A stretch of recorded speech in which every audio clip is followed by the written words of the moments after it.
The spaceship music that's playing now is by Grant Kirkhope. Because starting with one, but ended up being several of the Kickstarter stretch goals, revolved around getting Grant Kirkhope to compose music for the game. Most of the music is not composed by him. I don't remember the name of the person who did actually compose most of the music. It's like Plasma Productions or something.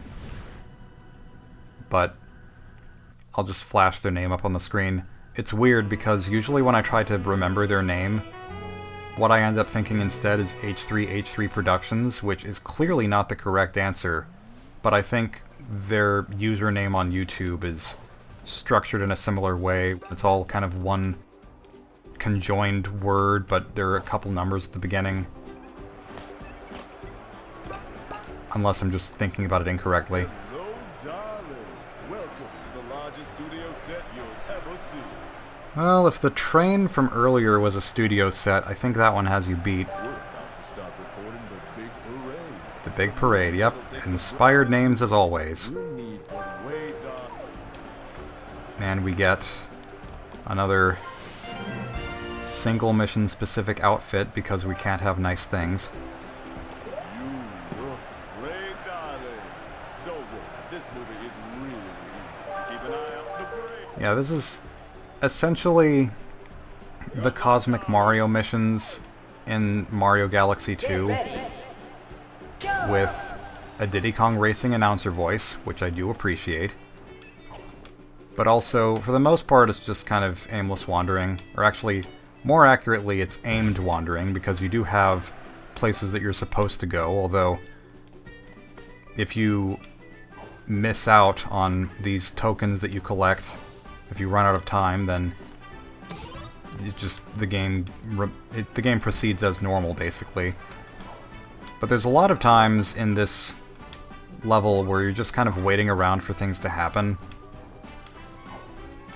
It's scripted to last at least a good, like, 6 or 7 minutes, with virtually nothing going on. There are obstacles that increase in capacity as time goes on, but I don't know, for the most part you're just going where there isn't obstacles, and that's it. That's the whole mission. There's no real way to speedrun it, I don't think. Except for certain parts, like, well, really just this one part. Because once you see these alerts pop up, you gotta get to them as fast as you can. And I don't know whether you're... Are you turning on or off the pyrotechnics? I guess you're turning them on, because yeah, it was on off and now it's on 9. More tightrope jumping. This level can be a bit of a pain if you have trouble with depth perception, like I often seem to with tightropes in this game. But yeah, this will go on for a while. So, in the meantime, I guess I will talk briefly about the fact that I've had dreams about this game before. I don't remember most of them, sadly, because it's been so long. But back when I was obsessed with this game before its release and I was trying to predict what it would be like, I had a number of dreams about the kinds of levels that might be in it or the kinds of features that it might contain. And I seem to recall mostly the dreams being kind of Wind Waker-esque. Like, I don't know if you noticed, but Wind Waker is one of the primary art influences on this game's graphics. It was even more so that way in earlier iterations of the game when it was just straight up cel-shaded and the characters looked like Wind Waker characters. But yeah, because of that, and also because of Chapter 4 in this game formerly looking a lot more like it was going to be sort of a Wind Waker Great Sea situation, I kept thinking about how cool it would be if more of the levels acted like the Great Sea in Wind Waker, where you go to different islands and there are different tasks, and you earn timepieces just at your own pace, going wherever you want to. Again, because I pictured this game having a less linear layout than it actually does.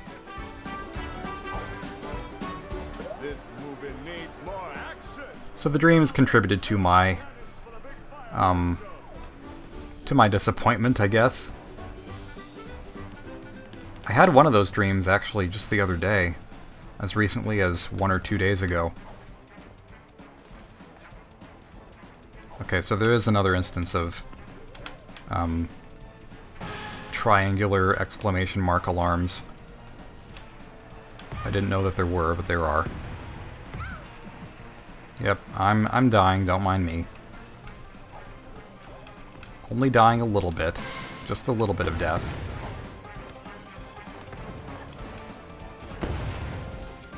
Guess while I'm at it, I'm also going to talk about the character that we never see, Mustache Girl, because in my time of theorizing about what this game would be like, one of my theories was that Hat Kid and Mustache Girl were the same person, but in different timelines, which again, I feel like would have been nice and made sense and worked with the whole time theme more than the game does.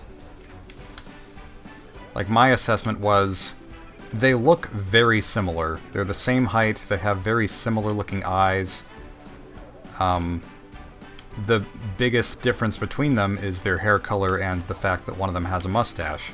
And also, I guess, the British accent, but Hat Kid doesn't really talk enough for you to be sure if she always has that accent, or... I don't know. I mean, I guess that could be a big enough distinction, but either way, I felt like there was a... Oh, well, that was forgiving enough. I guess I'm thankful that the game decided to have pity on me and not let me take damage twice. There it is. There's the timepiece. Can I... Well, I didn't collect it in time. Good for me. Get ready. Oh, do I have to start all of that over? Oh, bump that noise. I'll see you in a few minutes. Alright, I'm in the right place for it now, with full health. I didn't have to restart the whole thing, just the last checkpoint, but still, that was a little obnoxious. Little obnoxious. Just like my voice cracks. Oh dear. Back to what I was saying. Hat Kid, Mustache Girl should have totally been the same person. They might still be the same person. They never explicitly say that they're not, but I think the likelihood is... I think they dramatically changed. Oh, now I just don't have... Like, I had the hat a second ago. I had the hat that I wore in the parade, but now it's gone, because I changed hats. Whatever. Well, let's go here now.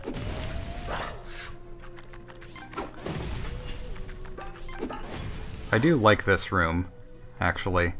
This is a fun one. Because it is just a whole art gallery. That is all it is. Let's observe all the references. I don't know what this thing is called, but you know what it is. Then hieroglyphics.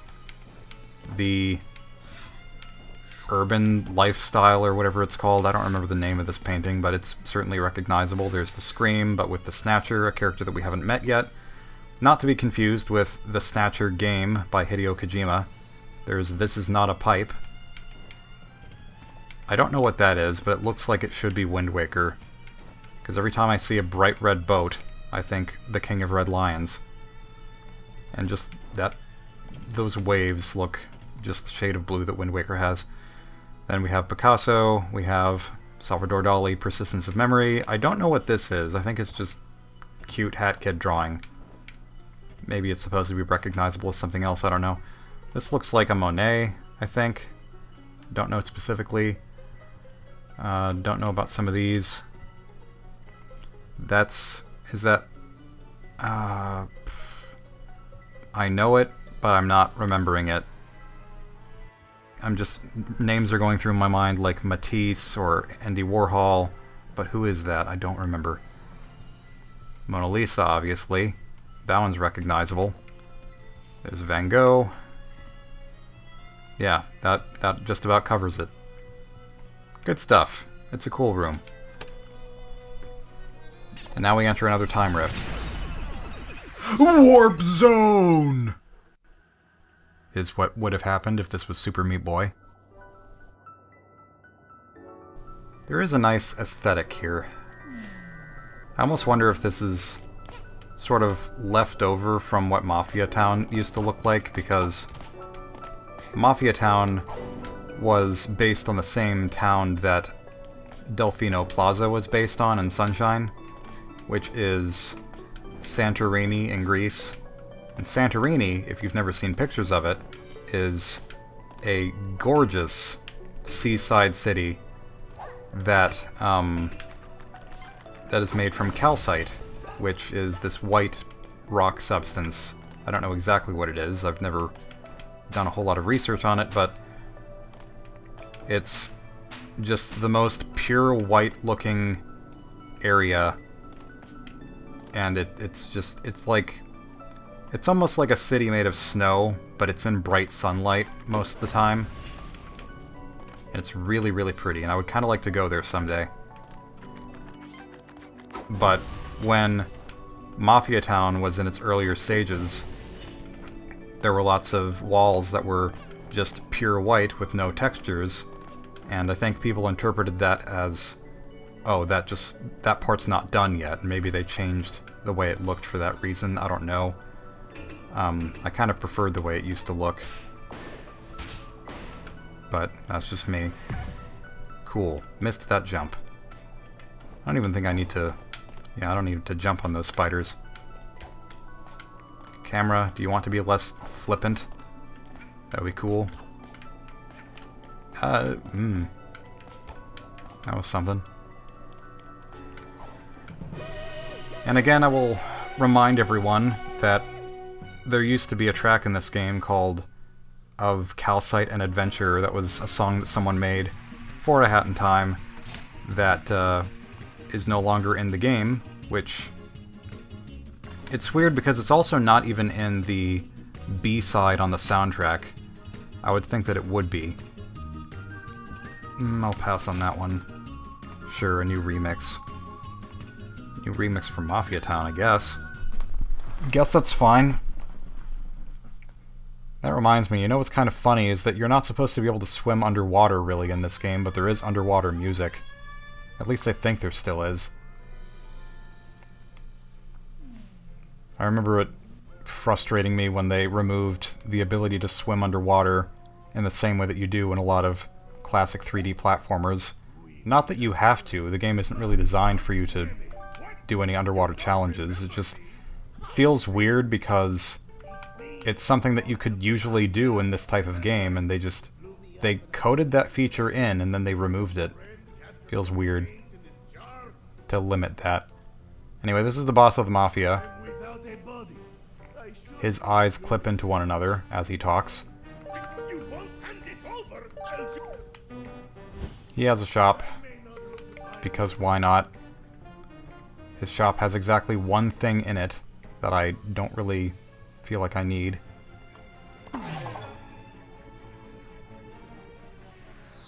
And we might as well do this at least once. Anytime you sit in a chair, it's just a scenic scene. Very redundant statement, but yeah, this happens. It's its own fun little detail.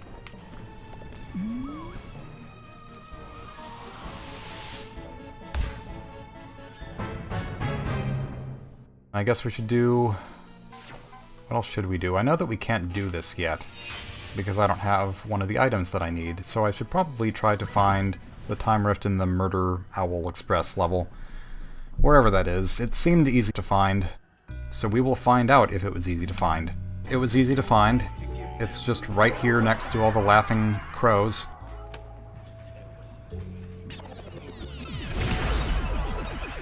Warp Zone!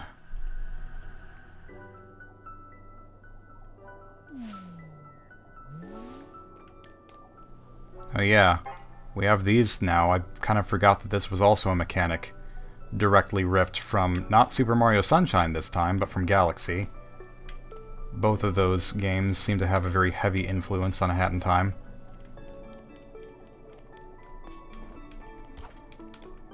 So, yep. The only difference here is that whenever you walk over them again, they don't turn off, which I guess is nice in its own way.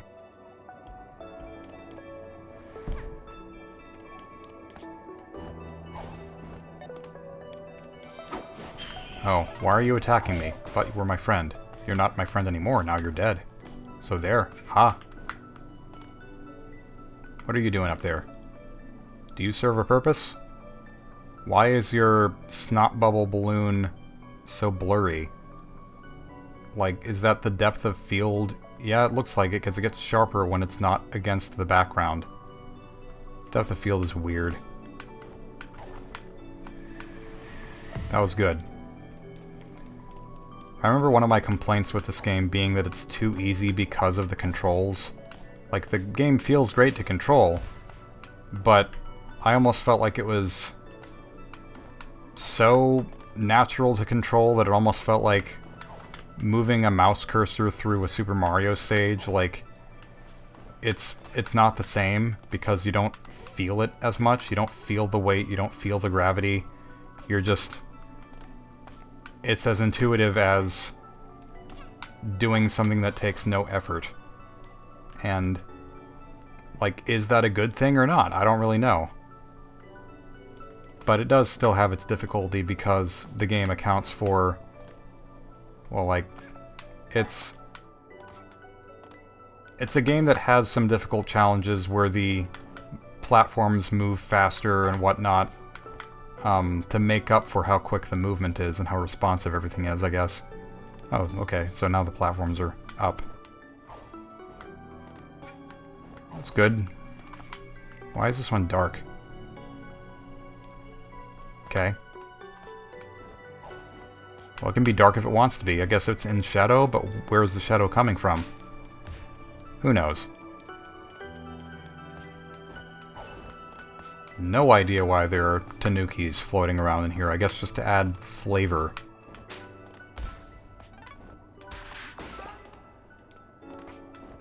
Where am I supposed to go next? I feel like I should know, and I don't.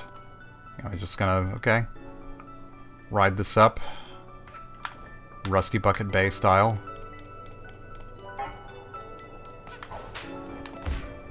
Because the engine room is everyone's favorite level from that game.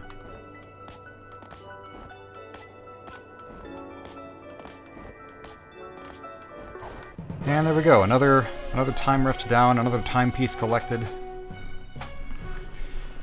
Ooh, I am not in a very comfortable seated position in my chair. So, and I've been at this for a while tonight, so...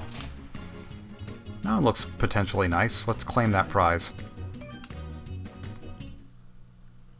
I think I criticized this game once for not having enough, like not allowing you to choose whatever hat you want to keep your character looking the way that you want, but there's enough customization, I guess.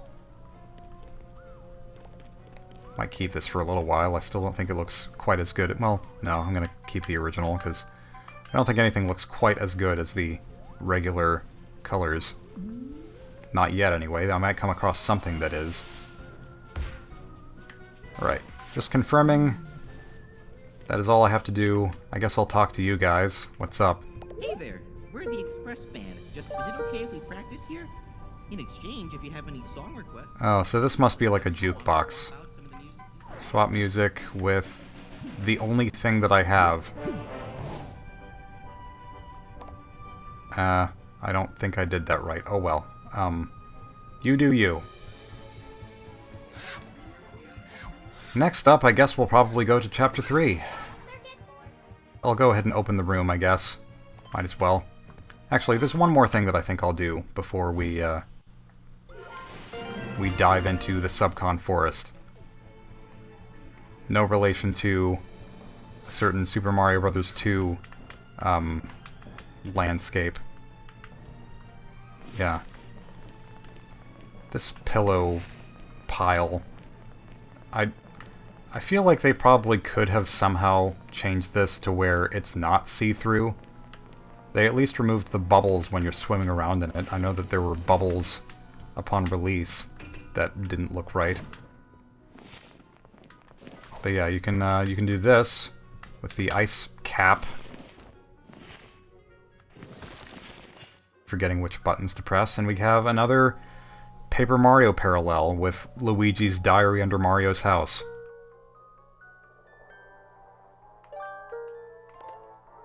I think if you continually revisit this area, you get to see the different days.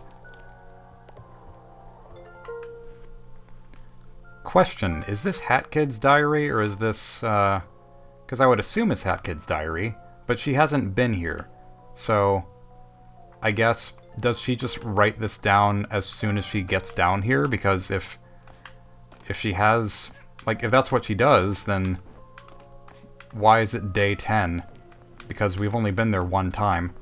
It should be day 1. Come on, game designers, get it together. So next time, Subcon Forest.